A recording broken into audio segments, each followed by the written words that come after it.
قرآن مجید فرقان حمید نے خود ذکر فرمایا کہ لعلکم تتقون، تاکہ تمہارے اندر تقوی آ جائے۔ ایک ظاہری روزے کا معنی ہے کہ اپنے آپ کو صبح صادق سے لے کر غروب آفتاب تک کھانے پینے سے شہوات سے روک کے رکھنا، لیکن دوسرا یہ ہے کہ انسان اپنی باڈی کو، ہماری نگاہیں، ہماری سماعتیں، ہماری زبان، ہمارے کام، کل آپ نے شعبان کے اندر دکان کھولی تھی، وہی کالے پیلے نیلے دندے کر رہے تھے، آج روزہ رکھ کے صبح آ کے دکان کھول کے وہی جھوٹ بول رہے ہیں، وہی دندے کر رہے ہیں، وہی سب کچھ کر رہے ہیں۔ تو آپ نے یہ منہ میں روزہ رکھ کے آپ نے کیا کیا؟ اللہ کے نبی صلی اللہ علیہ وسلم نے فرمایا من لم یدع قول الزور والعمل به فلیس للہ حاجۃ ان یدع طعامہ وشرابہ۔ فرمایا تم نے کھانے پینے کو تو چھوڑ دیا لیکن جھوٹی بات کو نہیں چھوڑا، جھوٹے دندوں کو نہیں چھوڑا، جھوٹی گواہی کو نہیں چھوڑا۔ تو یہ صرف ہمارے منہ کا روزہ نہ ہو، ہم اپنے پیٹ کو خالی نہ روکیں، بلکہ ہمارے سر سے لے کر پاؤں تک ہر چیز اللہ کی تابعداری میں لگ جائے، تب ہم لعلکم تتقون کی برکتیں حاصل کر سکتے ہیں۔ تب رمضان المبارک جائے تو ہمیں ایسا لگے گا کہ اس ماہ مقدس کے اندر ہم نے کچھ پایا ہے، ورنہ قبلہ حافظ صاحب پھر 29 رمضان کو کہیں گے کہ ہائے رمضان تو جا رہا ہے۔ آپ نے بڑا اچھا کیا کہ یہ موقع دے دیا کہ آخری رمضان ہم یہ نہ کہیں کہ ہائے رمضان تو جا رہا ہے، آج کہیں کہ واہ رمضان تو آ رہا ہے، آج تیرا استقبال کر، کیا کہنے، واہ آج جو کچھ کرنا ہے وہ کر لو۔ آج قوم کو آپ نے ایک انوائرمنٹ اور ایک ماحول اور ایک جو ہے موٹیویشنل ایک اتنا خوبصورت پینل دیا ہے، یہ اس بات کا عکاس ہے کہ قوم آج متوجہ ہو جائے، اپنے ضروری کاموں کو کرے لیکن فالتو اپنے وقت کو ضائع نہ کرے۔ نبی کریم صلی اللہ علیہ وسلم نے فرمایا من حسن الاسلام المرء ترک ما لا یعنی، فرمایا اسلام کا حسن یہ ہے کہ ہر لا یعنی کام سے، جس میں نہ کوئی دنیاوی فائدہ ہے نہ۔ فتح مکہ تو جتنی بھی فتوحات تھیں سب سے بڑی فتح مکہ ہے، سبحان اللہ۔ یعنی اس سے پہلے ہم غزوہ بدر دیکھیں، غزوہ احد دیکھیں، خیبر دیکھیں، دیگر جتنے بھی غزوات تھے جن میں فتوحات ملی ہیں، لیکن ان سب سے بڑھ کر جو فتح تھی وہ فتح مکہ ہے، جس کے بارے میں روایات میں فرمایا گیا کہ فتح مکہ کی خوشی صرف زمین پر نہیں تھی بلکہ آسمان پر فرشتے بھی اس کی خوشیاں منا رہے تھے۔ فتح مکہ کی خوشیاں آسمانوں پر بھی اس کے چرچے ہوئے اور اس کی خوشیاں منائی جا رہی ہیں۔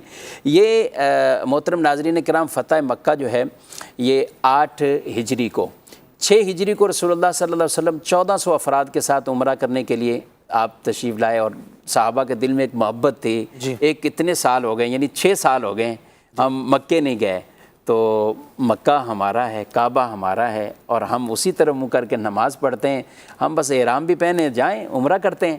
تو آپ صلی اللہ علیہ وسلم نے اسی عزم سے 1400 افراد کو لے کر آپ آئے، لیکن وہ طویل واقعہ حدیبیہ کے مقام پر آپ کو وہیں آپ رک گئے اور مشرکین مکہ نے وہاں سے آگے نہیں بڑھنے دیا، اور ایک گویا کہ جو خون خرابے والا معاملہ ہو سکتا تھا، رسول اللہ صلی اللہ علیہ وسلم جو کہ حکمت، اور آپ نے اپنی حکمت اور مصلحت کے تحت آپ نے وہیں صحابہ کو احرام کھولنے کا حکم دیا، اور وہ صلح حدیبیہ ہوتی ہے۔ جس وقت صحابہ کرام علیہ الرضوان کے انداز یہ تھے، جن میں سے حضرت عمر رضی اللہ تعالیٰ عنہ کہ احرام پہنے ہوئے اور ہم ان سے کیا ہم ڈرتے ہیں، ہم کیا کمزور ہیں، ہمیں آپ جانے تو دیں۔ حضور صلی اللہ علیہ وسلم کی بارگاہ میں آ کے انہوں نے کہا کہ ہم اکبر نہیں ہیں، اکبر ہیں۔ کہا کہ پھر کیوں نہیں آپ تھے؟ تو آپ نے تو ہمیں کہا تھا کہ عمرہ کریں گے، تو فرمایا میں نے کیا یہ کہا تھا اس سال عمرہ کریں گے، عمرہ کریں گے لیکن اس سال کا میں نے کہا تھا۔ اب یہ صدیق اکبر رضی اللہ عنہ کے پاس گئے، صدیق اکبر رضی اللہ عنہ نے قربان جائیں ان کی اس علم پر اور ان کی فراست پر، اس مجلس میں نہیں تھے جب حضور اسلام نے جواب دیا، لیکن اس ان کے پاس جا کے گئے۔ حضرت عمر نے جب کہا تو انہوں نے بھی یہی کہا کہ حضور نے یہ فرمایا تھا کہ اس سال عمرہ کریں گے، تو حضور جو فرما رہے ہیں احرام اتار دو، اتار دو۔ احرام اتارے گئے۔ ایک معاہدہ طے ہوتا ہے 10 سال کے لیے کہ آپس میں کوئی کسی طرح کا جنگ و جدل والا معاملہ اور کوئی ایسی چیز نہیں آئے گی۔ اس معاہدے کے تحت ابھی اس کو کچھ ہی سال، 1.5 سال کا عرصہ تقریباً گزرا تھا، تو مشرکین مکہ کی طرف سے اس کی خلاف ورزی ہوئی۔ جب اس کی خلاف ورزی ہوئی اور پھر خود ہی حضور السلام نے جو ان کی طرف قاصد بھیجا تو انہوں نے کہا ہم نے معاہدہ توڑ دیا ہے۔ اب 8 ہجری ہے، اللہ پاک کی آپ کو یہ بشارت ایک طرح کی تھی، اور آپ نے 10,000 کا لشکر لیا ہے اور آپ روانہ ہوئے گئے، اور اس لشکر کی ایسی ہیبت تھی کہ کوئی جنگ والا معاملہ نہیں ہوا، کچھ اور ایسے چیز نہیں ہوئی، اور بڑی ہی آسانی کے ساتھ اور آپ نے اپنی حکمتوں اور مصلحتوں کے ساتھ یہ فتح مکہ کی عظیم بشارت اللہ پاک نے عطا فرما دی۔ رسول اللہ صلی اللہ علیہ وسلم کی یہ ٹھوڑی مبارک، آپ کے اونٹ جو تھی سواری تھی اس کی کوہان کے ساتھ یہ لگی ہوتی. یعنی جب آدمی کوئی بہت بڑی کامیابی حاصل کرتا ہے تو پھر تو اس کے ہاتھ نیچے نہیں بلکہ اوپر رہتے ہیں. اس کی اپنی جو وجود ہے یہ بھی بڑا اونچا ہو جاتا ہے کہ میں بہت بڑا بہادر بن گیا ہوں. تو یہ عجز تھا آپ صلی اللہ علیہ وسلم کا. اللہ کے حضور اپنی ٹھوڑی کو اپنی سواری پہ رکھا اور اس طرح آپ مکے کے اندر داخل ہوئے اور فرمایا میرے جانے سے پہلے مکے کو وہ بتوں سے پاک کر لیا جائے اور سارے وہ توڑ دیے جائیں اور آپ صلی اللہ علیہ وسلم وہاں آئیں گے. لیکن کلمات کتنی خوبصورت. فرمایا جو اپنا دروازہ بند کر لے اسے بھی امان ہے, اسے ہم کچھ نہیں کہتے. جو اپنے ہتھیاروں کو اپنی ان نیاموں کے اندر ڈال لیں اور ہتھیار نیچے کر لے گا اس کے لیے بھی ہماری طرف سے امان ہے. اور یہ شفقت کرتے ہوئے فرمایا ابو سفیان کے گھر میں بھی جو چلا جائے گا ہم اسے بھی امان دے دیں گے. اور یہی دیکھتے ہوئے ابو سفیان بھی مسلمان ہوئے اور صحابی رسول بنے.